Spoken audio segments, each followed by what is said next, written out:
Terrence Woods Jr. was a 27-year-old production assistant working on a documentary series for the Discovery Channel when he reportedly walked to the edge of a steep cliff, dropped his two-way radio in the dirt, and sprinted down the mountain into the gathering dusk. According to his crewmates, he simply ran away.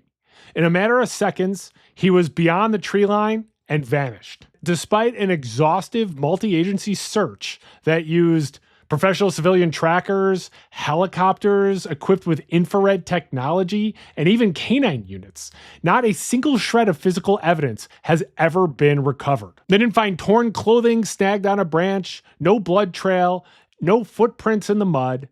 Nothing. The disappearance of Terrence Woods Jr. is a mystery that defies explanation. And to look at it closely, you start getting tangled in these webs of conflicting stories and strange behaviors. How a healthy, highly educated young man could simply evaporate into the Idaho wilderness is almost impossible to grasp. Let's unpack everything we know about this case and see if we can make any sense of it. Let's get spooky. Hey, spooky people. It's your best friend, Kenny. When somebody goes missing in the remote wilderness, the public story is usually to paint them as completely unprepared or suffering from some severe mental instability. But when you look at Terrence Woods Jr., a different picture comes out. He wasn't a drifter. He wasn't an inexperienced thrill seeker acting out on a whim. He was born on October 24th, 1991, and he grew up in Capitol Heights, Maryland, which is a community that is situated just outside the city limits of Washington, D.C. After his parents were divorced, he was raised primarily by his father,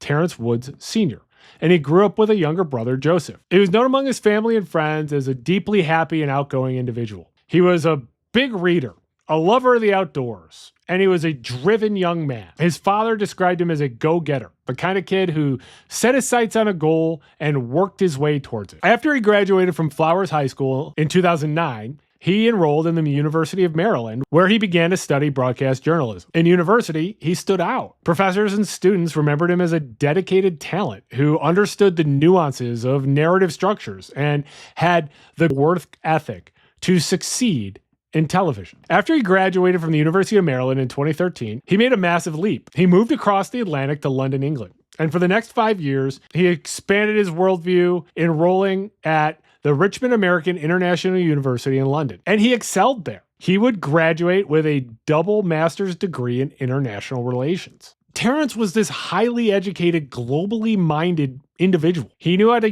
go to foreign cities and to succeed under high pressure. While he was living in the United Kingdom, he began to build his resume in the television industry, doing freelance production roles on mainstream shows like The Voice UK and the BBC documentary Saving Africa's Elephants. If you know anything about live television, these are demanding roles. You have to work long hours on your feet. You have to be able to manage these high-stress environments without cracking. This work ethic is what brought him into the view of Raw TV, which is a prestigious London-based production company known for producing high-end documentary and reality programming. In 2018, he wanted to go home, so he returned to the United States. He moved back into his father's house in Maryland and used it as his home base while he continued to hustle for television work. When his former contacts at Raw TV offered him a contract to work as a production assistant on a new Discovery Channel series called Gold Rush, Dave Torran's Lost Mine, it seemed like the perfect gig. It had his love for television production and his appreciation for the outdoors. The job would take him deep into the Rocky Mountain wilderness for several weeks.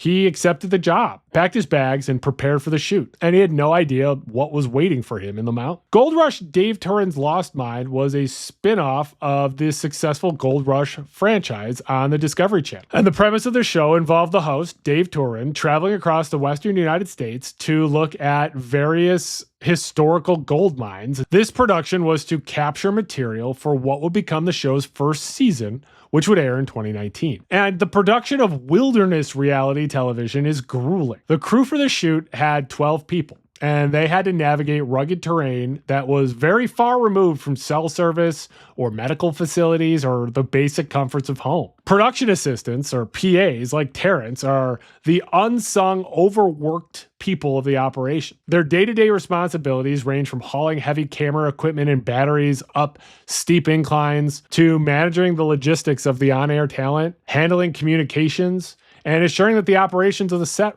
run smoothly. The days are long, physically taxing, and mentally draining. You are often cold, dirty, tired, and hungry. On September 30th, 2018, Terrence Sr. drove his son to Ronald Reagan Washington National Airport and dropped him off. And it was, a typical airport goodbye. Terrence Jr. promised to call when he landed, and he would a few hours later, confirming to his dad that he arrived safely and was preparing to meet up with the rest of the crew. The production schedule had the team spending a few days filming in the mountains of Montana before packing up and crossing state lines into the Idaho wilderness.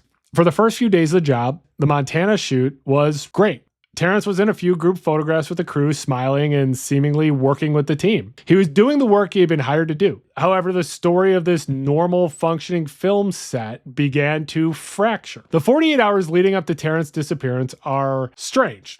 There's a series of strange communications and sudden behavioral shifts. But these moments are also the subject of debate between the production crew and Terrence's family. And it's clear that there's some story about what happened here. On October 3rd, 2018, Terrence made an unexpected phone call to his father. During the conversation, Terrence said that he was going to cut his contact with the production company short and that he would be coming home early, stating that he would return to Maryland on October 10th. And what was strange about this phone call was the fact that not only was it a change of plans, but Terrence didn't really explain why he wanted to leave early.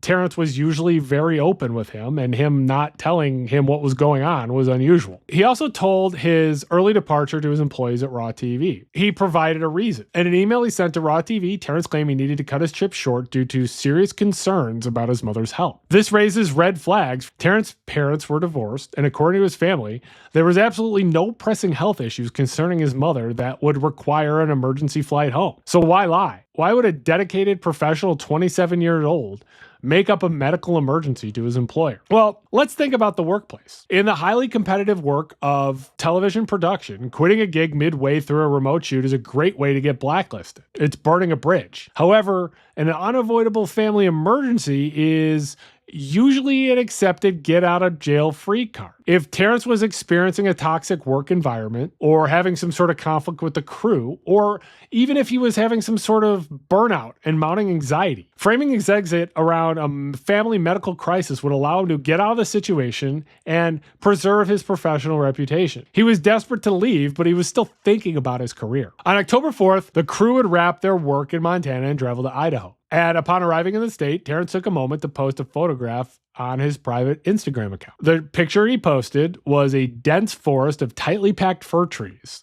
and a river under a moody, overcast sky. He would caption the photo with a single word: Idaho. This social media post is one of the last proofs of life confirming his presence in the state. At that moment, despite whatever internal turmoil he was going through, everything on the surface seemed relatively normal, but the facade would shatter that next morning. The events of Friday, October 5th took place at the Penman Mine, located in the Oro Grande area of Idaho County. This area is steeped in mining history, dating all the way back to the late 19th and early 20th centuries when quartz gold was first discovered in the Buffalo Hump region. The Penman Mine sits at the elevation of roughly 6,500 feet, surrounded by the dense, unforgiving wilderness of the Nez Perce National Forest. And because it's a historical mining district, the landscape is literally scarred with old, unmapped mine shafts and deep prospect pits that have been completely obscured by decades of overgrowth forest debris. It's a dangerous place to just walk around. According to statements provided by the Raw TV production crew to local law enforcement,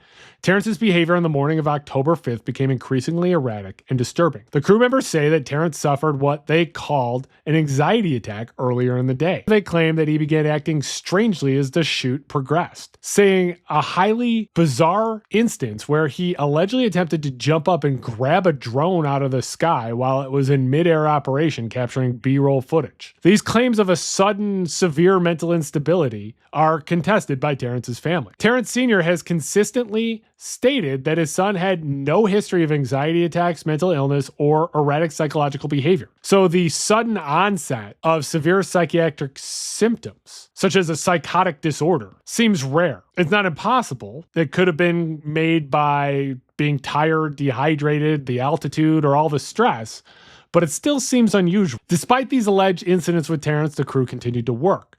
By late afternoon, they had finished filming their shots at the Penman Mine for the day and began the process of breaking down the set and packing up their heavy equipment. It was about 5:30 p.m. The sun was beginning to dip below the tree line, casting shadows across the canyon. The temperature in the Idaho mountains drops rapidly as the sun sets. At this point, Terrence approached a local woman who had been hired to assist a production crew with transportation.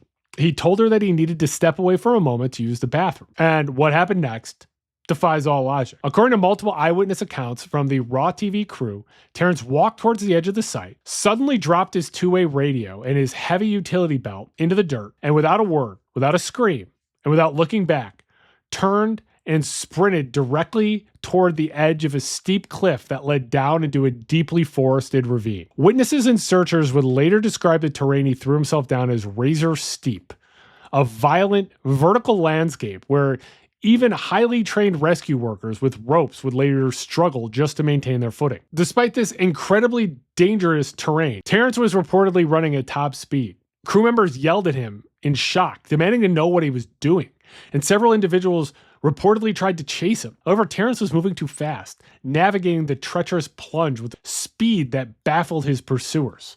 Within a matter of seconds, he went through the thick tree line and was swallowed by the darkening forest. He was never seen again. Later that evening, panic began to set in as the temperature dropped.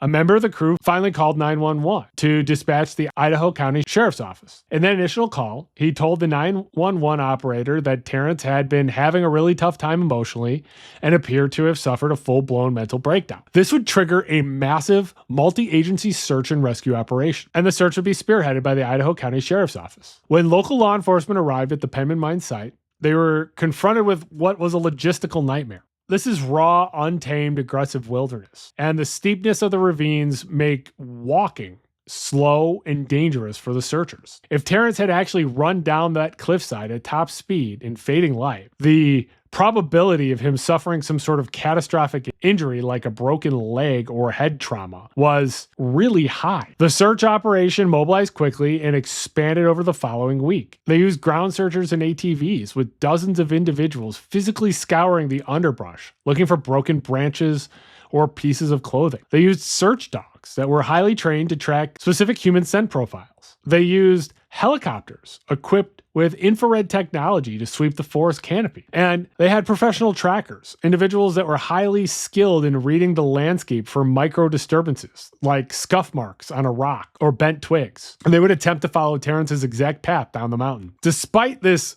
formidable search, the results were baffling. Professional trackers were unable to find any path. Former Sheriff's Deputy Douglas Giddings summarized the bizarre nature of the scene in an interview. What's interesting is we've never seen or heard of anything about him. We couldn't find any clothes. The tracks are the best that we could follow, but they believe they were his, but that's not absolute. There's been no sign. There's been no information. There's been no sighting. There's been nothing. And that definitely is unusual. By October 11th, after nearly a week of exhaustively searching and finding zero leads, the active search was scaled back. On Friday, October 12th, the operation was halted by the Idaho County Sheriff's Office, though they stated they would continue to monitor the area. Interestingly, Terrence Woods was not the only person to vanish in the Idaho wilderness that week. On October 2nd, 2018, just 3 days before Terrence ran down the cliff at Penman Mine, a 76-year-old woman named Connie Johnson disappeared from a remote hunting camp. Johnson was an Idaho resident and was working as a cook for Rishi Outfielders at a camp located near Fog Mountain in Big Rock. The hunters left her and her border collie Ace at the camp while they went out into the wilderness. When the hunting party returned on Friday, October 5th, the same day that Terrence disappeared, both Connie Johnson and her dog were gone. Authorities have stated to the press that there is absolutely no connection between the two disappearances due to the fact that there was a distance of roughly 40 miles between them. But the fact that they both vanished around the same time stretched the resources of the Idaho County Sheriff's Office to their breaking point. Search and rescue teams had divided their attention between the two areas. 3 weeks later, Connie Johnson's border collie Ace wandered into the Moose Creek Ranger Station alive and well, although Connie Johnson herself has never been found. These two high-profile unsolved disappearances have been linked in the public consciousness, with internet sleuths wondering even if they're related, despite the authorities saying that they're not. For Terrence Woods Sr., as I'm sure you understand, This nightmare has been worse and worse every single day since October 2018. After he received a phone call from a crew member on October 6th that his son was missing, Terrence Sr. was plunged into a state of disbelief. He was dissatisfied with the broken and fragmented information that he was getting on the phone. So he booked a flight and traveled to Idaho on October 9th to meet with the sheriff's department and to see the terrain for himself. What he found on that trip deepened his suspicions that he was not being told the whole truth. Terrence has repeatedly stated that he believes that there is a flaw in the official story provided by Raw TV and local authorities. And his suspicions are because of a few troubling facts. First, there's missing photographic evidence. There's a lot of photos and video clips of Terrence interacting happily with the crew during the Montana leg of the shoot, but Terrence says that he's not been shown a single piece of photographic or video evidence proving his son was ever at the Idaho locations with the crew. In a television production where cameras, smartphones, and B-roll are constantly rolling, the lack of any pictures or video from Idaho has not sat well with the father. Second, there's an anxiety attack narrative. The father denies that his son suffered from any mental health disorders. The sudden characterization of Terrence as erratic and paranoid feels like a convenient narrative constructed after the fact to shift liability away from the production company's working conditions. And then there's the physical impossibility of the event itself. As Terrence Sr. looked over the sheer vertical drop of the Oro Grande terrain, it seemed impossible that a 5'9", 130-pound man carrying no survival supplies could outrun a dozen people, navigating a plunging cliffside without immediately falling and hurting himself, and would somehow evade professional trackers and thermal imaging helicopters for a week. Terrence Sr. maintains his son's bedroom in Maryland exactly as it was the day he left for the airport. He describes the pain of the mystery as almost like a cancer, eating him from the inside out, noting the heartbreaking reality that he and his son share the exact same name, making it impossible to separate his own identity from the tragedy of his son's disappearance. And he's deeply frustrated by what he perceives as a lack of communication from the Idaho County Sheriff's Office because their records remain legally sealed, because the investigation is technically open and active. Terrence Sr. has spent the ensuing years fighting to keep his son's name in the public eye. He's appeared on daytime television, including segments on the Dr. Phil show, pleading for answers. His fight has caught the attention of major true crime platforms. Josh Mankiewicz covered the case extensively on the Dateline Missing in America podcast, interviewing both the father and the former sheriff. In response to the family's doubt and the mounting media pressure, Raw TV has maintained that they cooperated fully with the law enforcement investigation from day one. They claim that they have a wealth of evidence, as well as independent witness testimony, placing Terrence in Idaho on the day of his disappearance, which counters the father's theory that he never made it to the state. The companies issued statements expressing their deepest sympathies to the family, calling Terrence's disappearance a heartbreaking and inexplicable tragedy. When someone vanishes without a trace in front of 11 witnesses, the human mind rushes to fill that void with theories, ranging from logical to conspiratorial. The case of Terrence Woods Jr. is no different. The most probable theory is that Terrence succumbed to the environment and nature simply hit his body. Remember how exceptionally dangerous this area is. The terrain has steep canyons, dense woods, and treacherous footing. And because it's an active mining district, the landscape has old, unmapped mine shafts. If Terrence ran down the cliffside at top speed in fading light, the physics alone would have made stopping incredibly difficult. It's possible that he tripped, fell, and slid into a deep ravine or some crevasse. And if he suffered some sort of catastrophic injury, like a broken neck or shattered pelvis, he could have been unable to call out for help to the searchers above. The argument against this theory is the lack of trace evidence. How could he not leave a single footprint? However, search and rescue experts have noted that the forest canopy can obscure a body. The thick, cold pines block infrared heat signatures, and if Terrence fell into a deep rock fissure, a plunge pool in a riverbed, or fell down an old vertical mine shaft, his body would have been entirely hidden from ground searchers and tracking dogs. Nature is ruthlessly efficient at hiding human remains. Another theory is that the stress of the job combined with the isolation of the location triggered an acute psychological crisis in Terrence. And there's evidence supporting this psychological break theory. The email to Raw TV containing a fabricated story about his mother's health. The reported erratic behavior on the morning of October 5th, including his odd attempt to grab a drone out of the sky, the act of deliberately dropping his two-way radio and utility belt before running. He could have been entering a dissociative state or a panic-induced desire to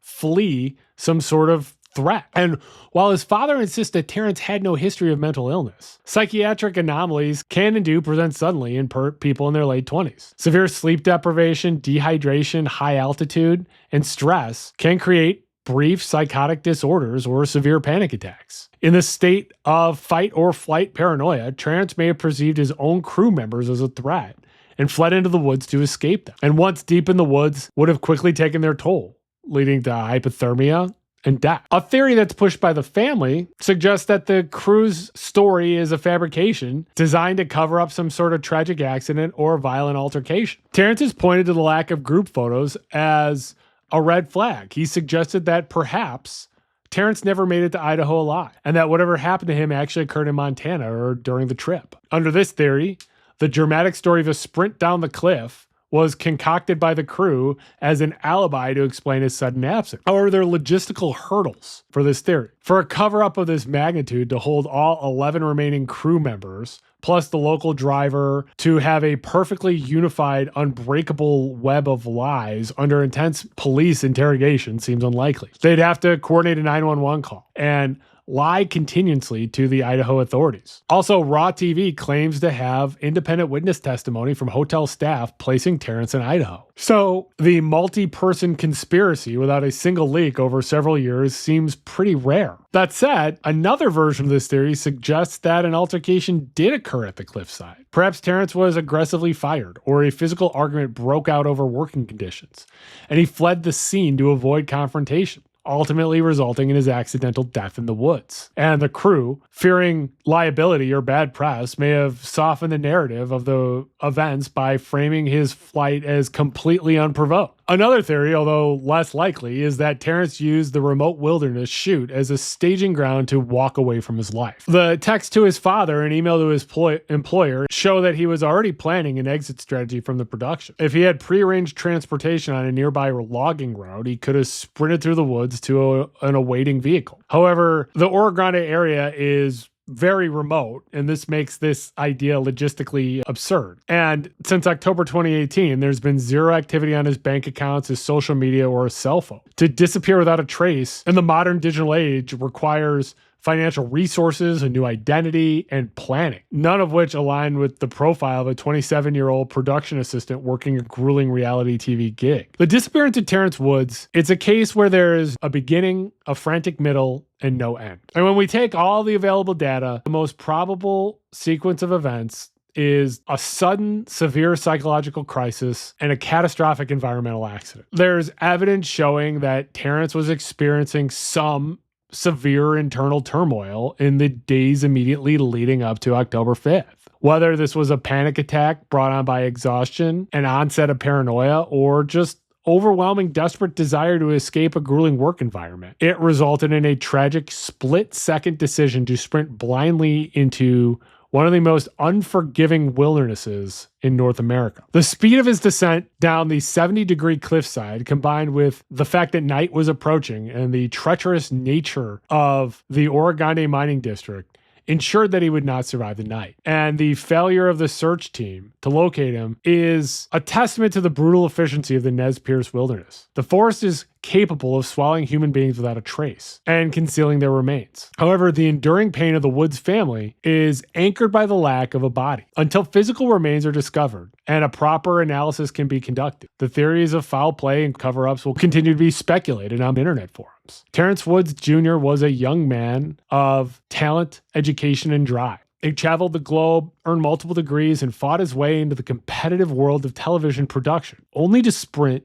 into the darkening Idaho tree line and step out of the world forever. Today, the case remains officially open and active, haunting mystery waiting to be solved in the deep woods of the American West. Please subscribe to this channel, The Spooky Lawyer. Please like and share this video. If you'd like to support this channel, you can become a member of the channel. I appreciate you considering this. You can also support this channel by continuing to watch, liking, sharing, commenting on, and hyping my videos. And I do appreciate you watching my videos. And please stay spooky.